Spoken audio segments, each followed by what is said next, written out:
Друзья, всем огромный привет! Всем привет! Вы на канале Big Trip Vlog.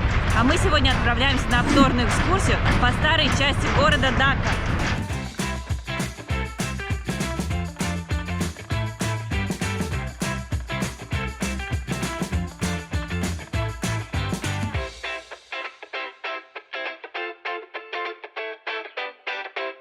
На такси из города Читтагонг мы добрались до Даки. Мы сюда вернулись, потому что мы будем провожать нашего друга Али. Он уезжает, и у нас остался вместе с ним последний день. Мы решили остановиться в самом престижном районе города Дака.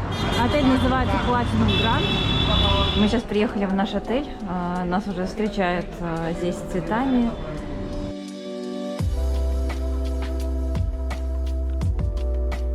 И даже отдельный букет для Тамары.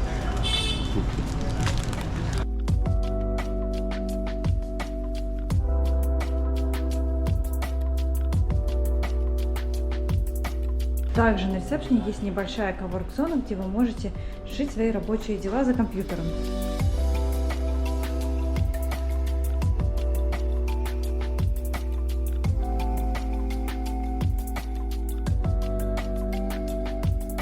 Сейчас я пришла в ресторан на 3-м этаже. Здесь мы будем завтракать, поэтому подробнее это пространство покажу вам с утра. Здесь очень красивая стена, и сотрудники обратили внимание, что эта картинка, или это как принт, он нарисован художником, и получается эффект 3D, потому что художник это делал за счет выпуклости. Видите, как будто бы настоящий чайник, настоящий бургер. Особенно мне понравилось здесь, как разлетаются зернышки кофе.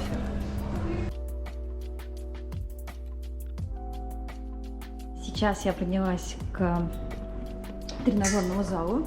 Посмотрите, как много здесь тренажеров, и даже кто-то занимается на них. Это тот редкий случай. Обычно я прихожу в тренажерный зал, и они пустые. А здесь занимаются, потому что тренажеров действительно много. Есть и различные гантели, и силовые, и велосипедная дорожка, и беговая. Большой выбор. Также для тех, кто идет в бассейн, тут есть раздевалки и еще есть сауна. И такая же сауна есть для мужчин.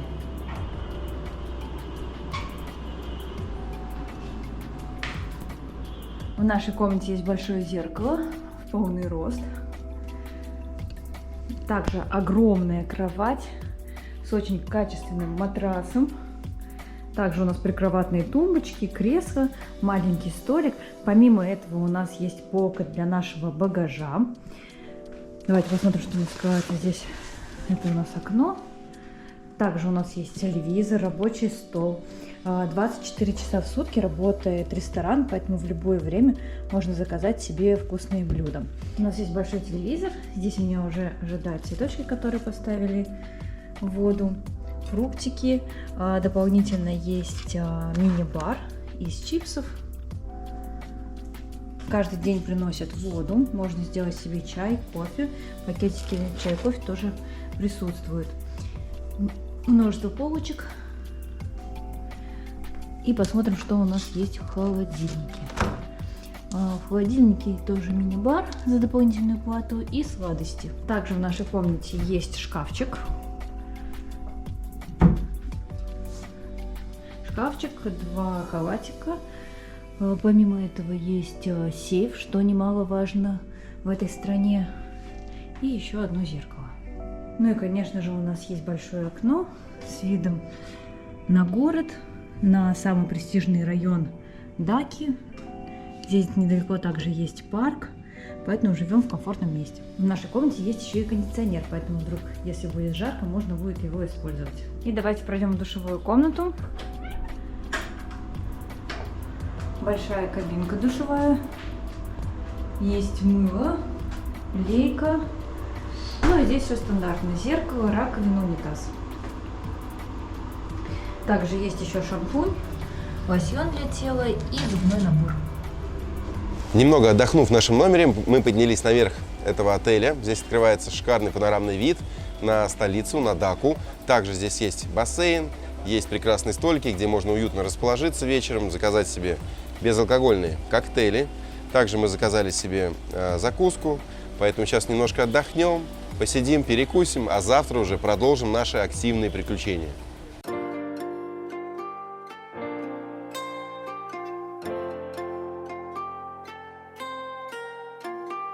В этом отеле на завтрак предлагается буфет. Давайте посмотрим блюда. Вареные яйца и сосиски. Здесь у нас также браун и фасоль. Французские тосты. Лапша с овощами и рис. Микс из овощей в бельгийских специях. Курочка тушеная. И лепешка, которая называется парат. Также есть различные салаты и выпечка.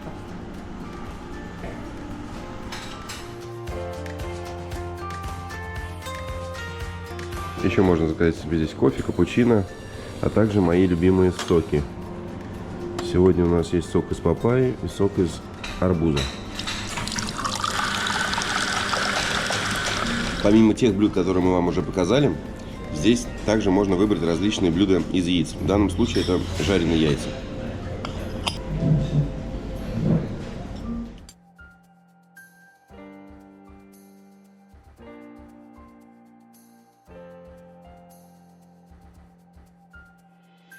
Сегодня у нас будет городской тур по столице, по городу Дака, в компании нашего гида Махади.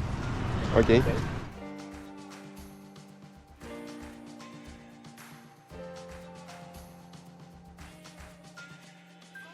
Мы приехали на нашу первую точку на сегодня. Это будет маркет овощей, маркет рыбы, различной продукции. В общем, местный локальный рынок. Сейчас у нас январь на дворе, и в Бангладеш также сейчас зима. И как рассказал наш гид, это самое лучшее время для выращивания и, соответственно, продажи овощей. Здесь мы видим очень много огурцов, также популярен здесь горох, что-то вроде редиски, либо дайкона. Очень много зелени, ну, в общем, различных овощей на любой вкус.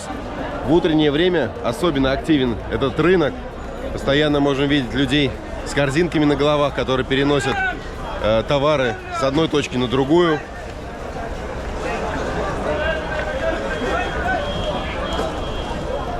А сейчас мы идем уже достаточно в узком ряду, где продавцы овощей и фруктов не только работают, но и живут. То есть на первом этаже они продают свои товары, а наверху они уже живут. Несколько тысяч человек проживает на этом рынке.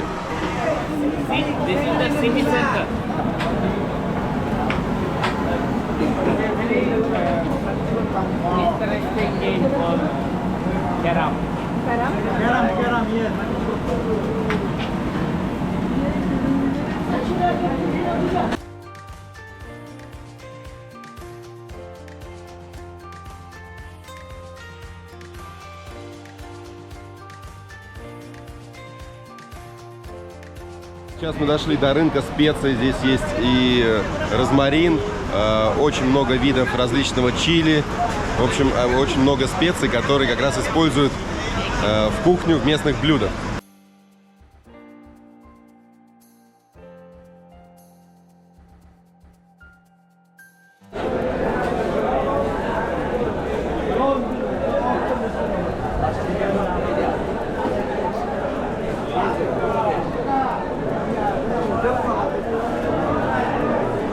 Сейчас мы с нашим гидом поднялись на крышу одного из зданий, и отсюда открывается потрясающий вид на весь рынок, на этих людей, которые постоянно снуют туда-сюда в поисках различных товаров.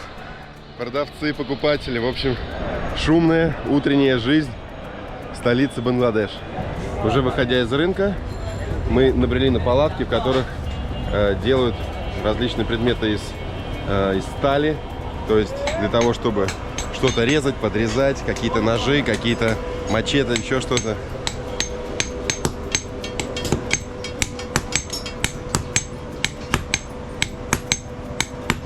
Местные кузнецы куют изделия прямо на ваших глазах, прямо здесь же, возле рынка.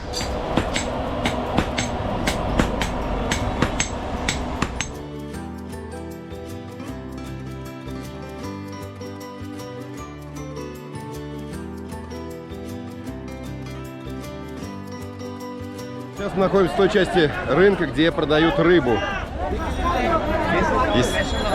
Естественно, очень много видов рыбы, и одна из них вот национальная рыба Бангладеш. And what name of this fish? Ilish, Hilsha. In English it's called Hilsha. Ильша. It's the national fish of Bangladesh.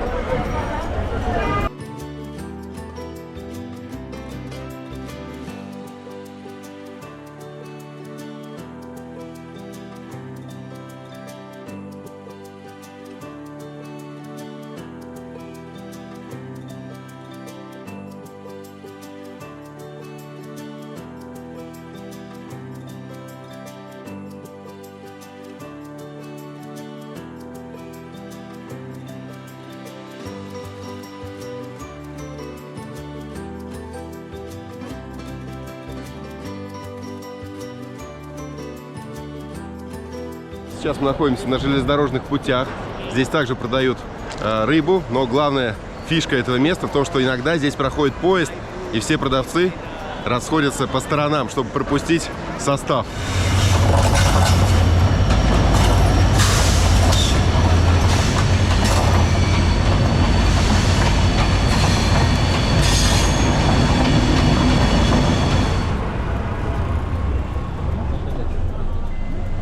Кирюш, как? Режиссерская находка удалась? Увидели поезд, представляете, чудо. Miracle. Кстати, поезда здесь ходят достаточно часто. Следующая точка, куда мы приехали, это цветочный рынок. Сейчас мы также здесь прогуляемся. Посмотрим, чем здесь торгуют. Только при входе уже сразу же приятные запахи.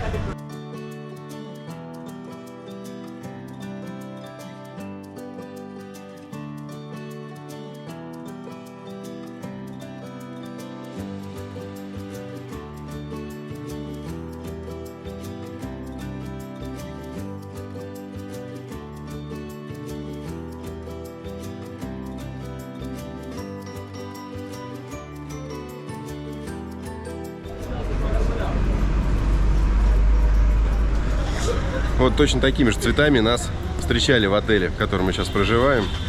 Здесь различные есть вариации данных цветков.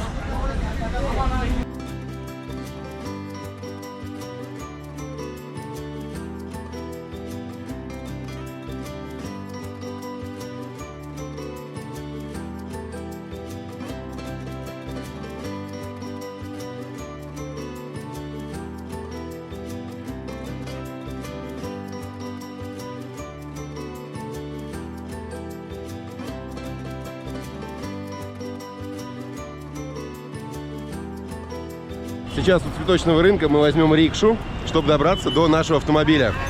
Небольшая поездка с изучением местного колорита. Слушайте, ну, чувствуешь себя, конечно, каким-то вельможей, не иначе. Что тебя вот практически везут на собственных руках. Отправляемся с принцессой-малышкой в наше велосипедно-рикшское путешествие. Потому что рикша — это не что иное, как велосипед с водителем. А мы сидим сзади, ну, достаточно комфортной корзине, если бы не подскакивали еще на кочках.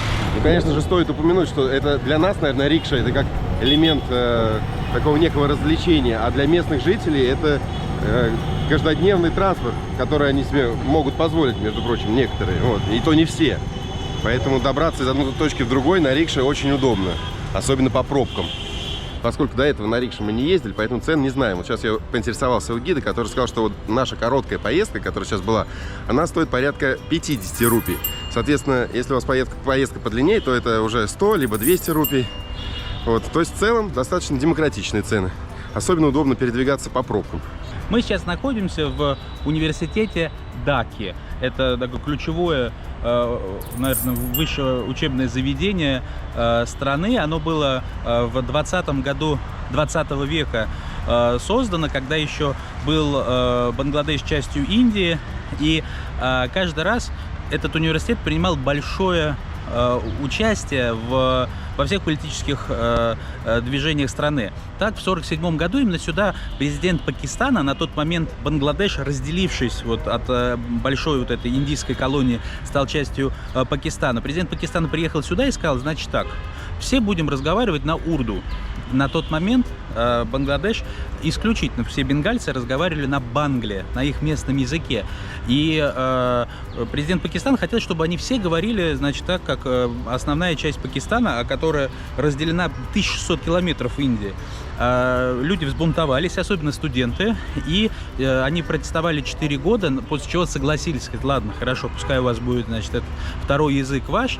И в вот этой борьбе за отделение от Пакистана университетское сообщество тоже приняло активное участие, но мало того, полгода назад, когда, собственно, проблемы начались у действующего премьер-министра, вот этой замечательной седовласой женщины, которая потом уехала в Лондон, попросила убежище, то же самое, студенты приняли особое участие. Поэтому вот место вот это вот принимает в политической жизни большое значение.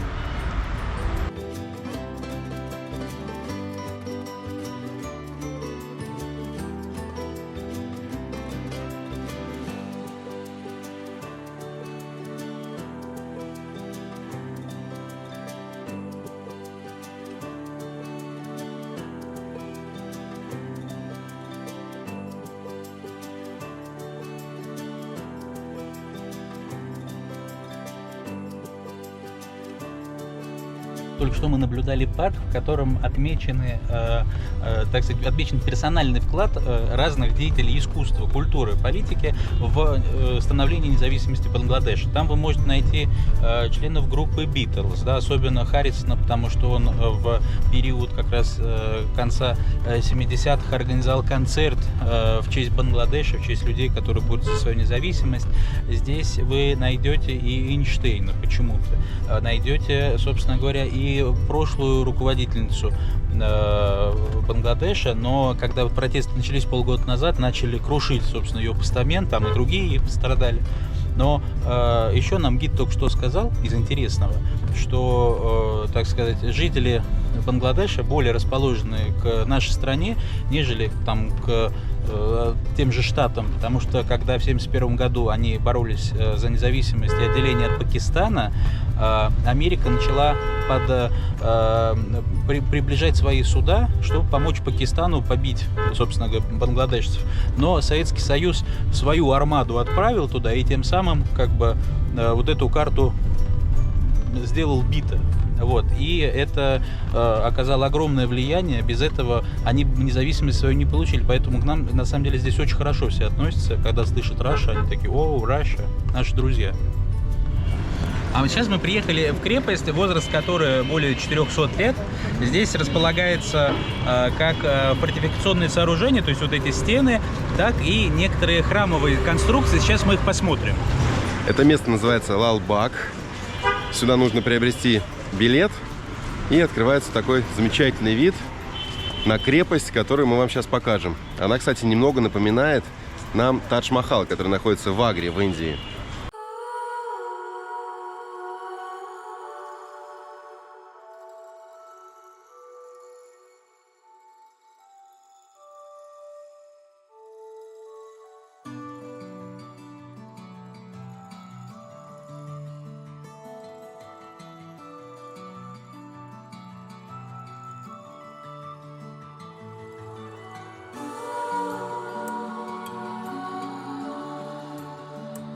Помимо того, что мы можем наблюдать здесь крепость, которую здесь называют Красной, по аналогии с Агрой в Индии, где также есть красный форт, здесь также есть очень красивый сад. Как сказал наш гид, один из самых красивых садов в Даке. Мы видим, как здесь ухаживают за цветами, преимущественно здесь растут розы. Сейчас мы поднялись на обзорную площадку, которая называется Rooftop Garden. Действительно, с этого места открывается вид на сад, на крепость. А также здесь недалеко протекала река, возле которой был построен этот форт.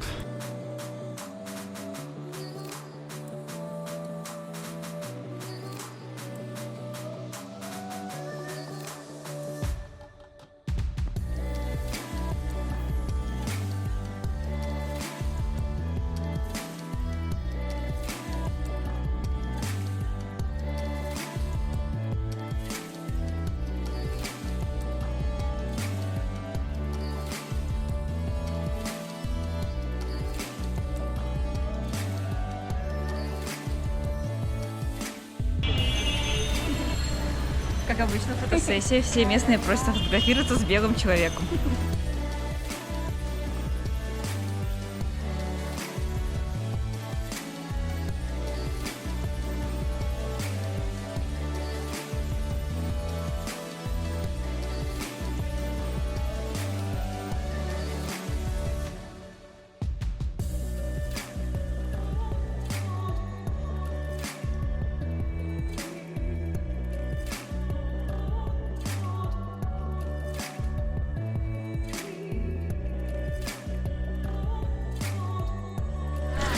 Сейчас мы ехали по старому городу. Как вы видите, все дружелюбны, поэтому на видеосъемку реагируют с улыбкой, все время спрашивают, из какой мы страны. Для того, чтобы зайти в мечеть, необходимо снять обувь и надеть платок. С Али торжественно остаемся снаружи и передаем камеру Тамаре. Мечеть считается одной из самых красивых в Даке.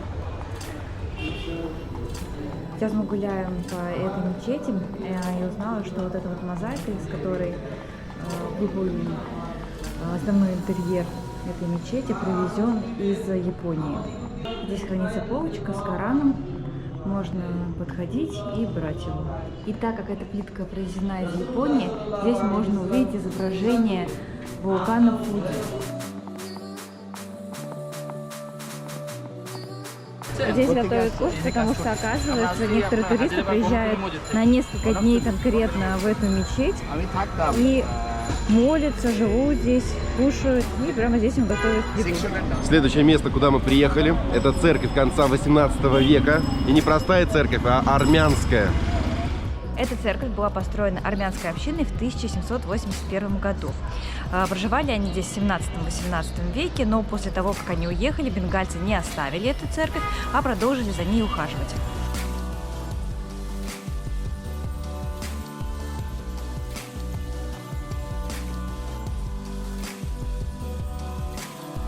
Здесь также мы можем видеть три флага. Один флаг Армении, второй флаг Бангладеш и третий флаг Аргентины. Аргентина здесь не случайно, потому что глава церкви родом из Аргентины.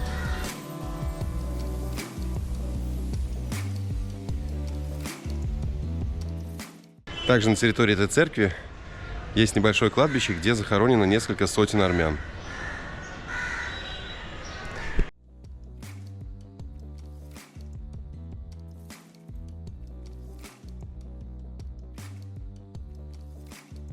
Сейчас поднимаемся по винтовой лестнице, так как здесь есть обзорная площадка.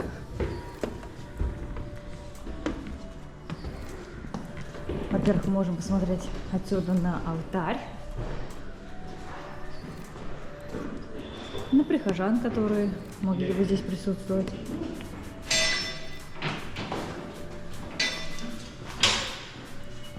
Так, сейчас будет что-то интересное, да?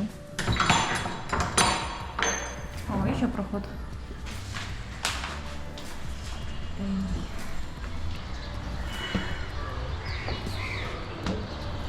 И вот мы поднялись в колокольню. Мы здесь видим 4 колокола, которые можно позвонить.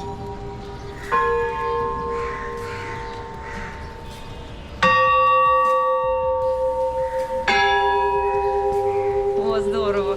До этого, когда приходили на колокольню, у нас не было такой возможности, чтобы позвонить. Обычно ругались из-за этого. А здесь страна свободы.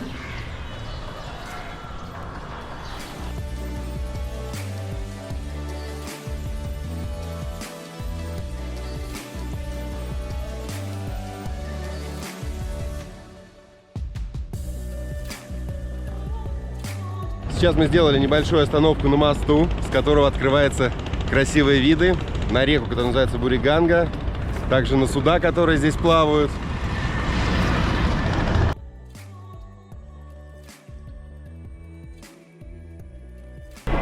Вышли на оживленном перекрестке и сейчас отправляемся гулять по... Эта улица называется Шахари-базар, либо Хинду-стрит. Также гид нам рассказал, что нам повезло, потому что сейчас здесь проходит фестиваль.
Сейчас мы подошли к интересной палатке, где готовят местный чай. Она очень популярна.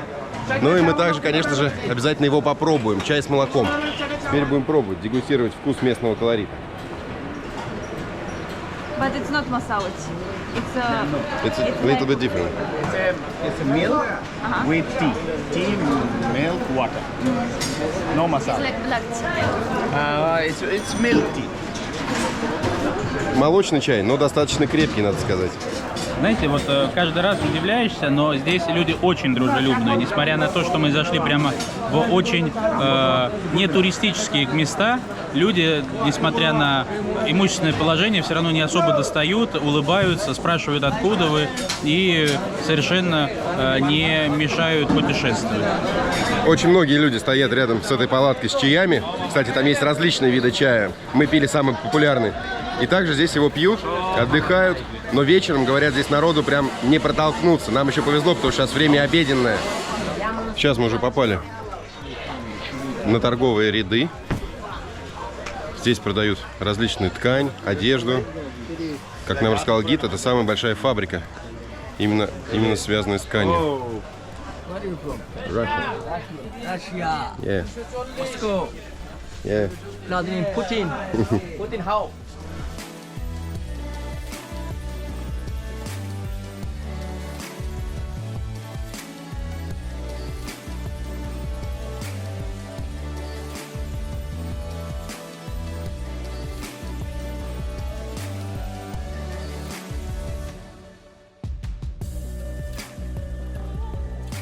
Сейчас мы дошли до еще одного красивого места, которое называется Розовый дворец. Стоимость входного билета 500 така.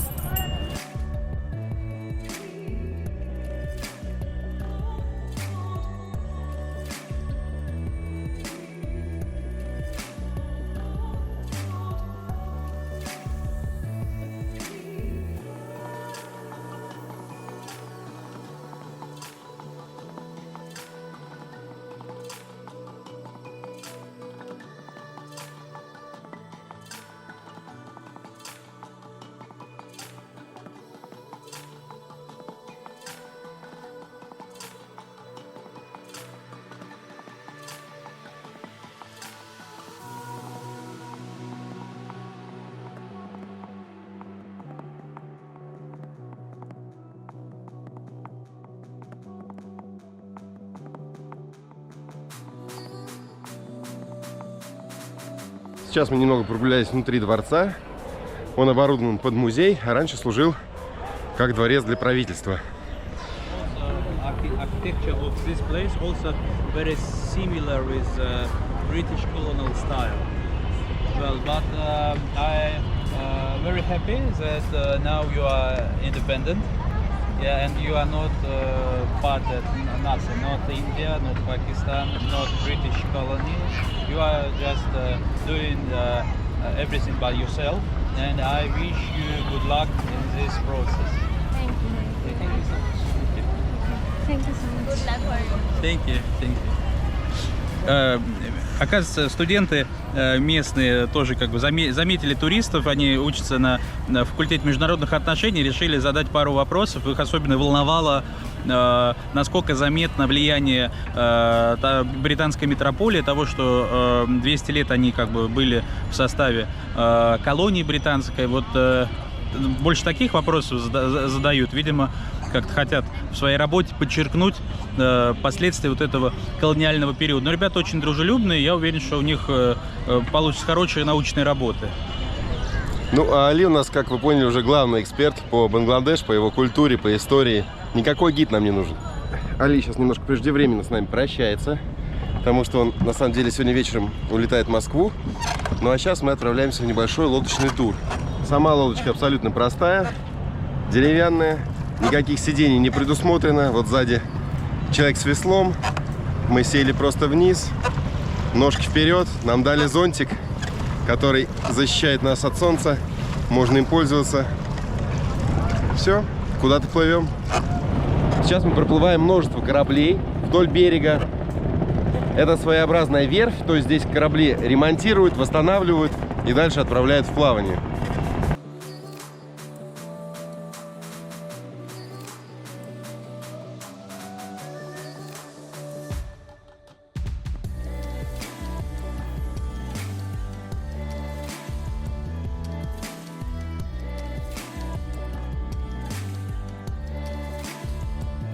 Сейчас мы вышли на берег, видим здесь так называемые доки, то есть ремонтные станции, ремонтируют корабли, лодки, что-то варят, снимают, переносят. Но здесь есть также огромные корабли, которые уже, видимо, с места не сдвинутся, потому что их отремонтировать невозможно. Они уже в таком упадническом состоянии, поэтому это больше похоже уже на их кладбище. Hello, hello, hello, everyone.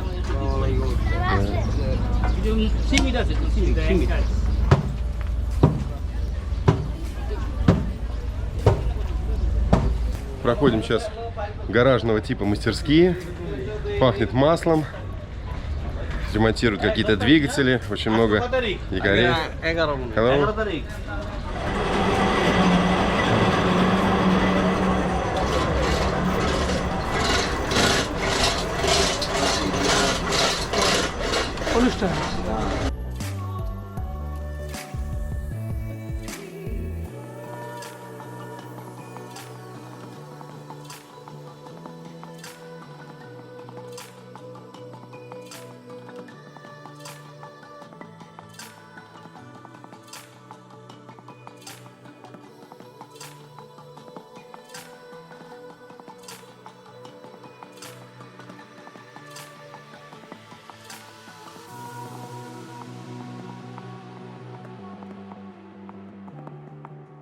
В этих гаражных мастерских проводят очень много различных работ.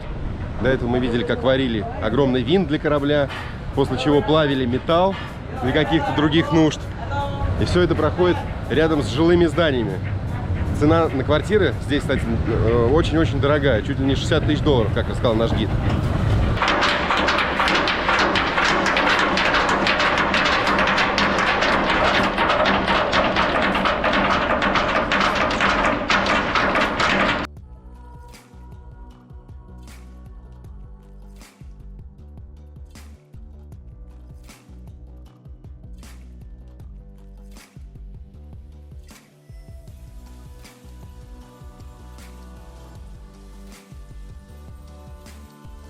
Сегодня у нас был прекрасный сити-тур. Мы увидели очень много интересных локальных мест. И все это благодаря компании, с которой мы путешествовали, с гидом, с которым мы сегодня были. Кстати, этой компании очень много лет. У них есть гиды практически во всех городах Бангладеша, поэтому пользуйтесь. Называется компания Бангладеш Eco Adventures. И нам так понравился этот тур, что мы решили, что завтра мы вместе с ними же поедем в другой. Magdi, thank you so much for this amazing experience. It was really interesting. Thank you. It is our pleasure to host all of you here. I wish many people will see and they will make their mind to come to Bangladesh. Thank you. А если вам, ребята, понравился этот выпуск, обязательно ставьте лайк и подписывайтесь на канал. Сегодня наш друг Али уезжает, ну а мы с Томочкой продолжаем путешествовать по Бангладеш. Еще увидимся. Всем пока, до новых встреч. До новых встреч, бай-бай.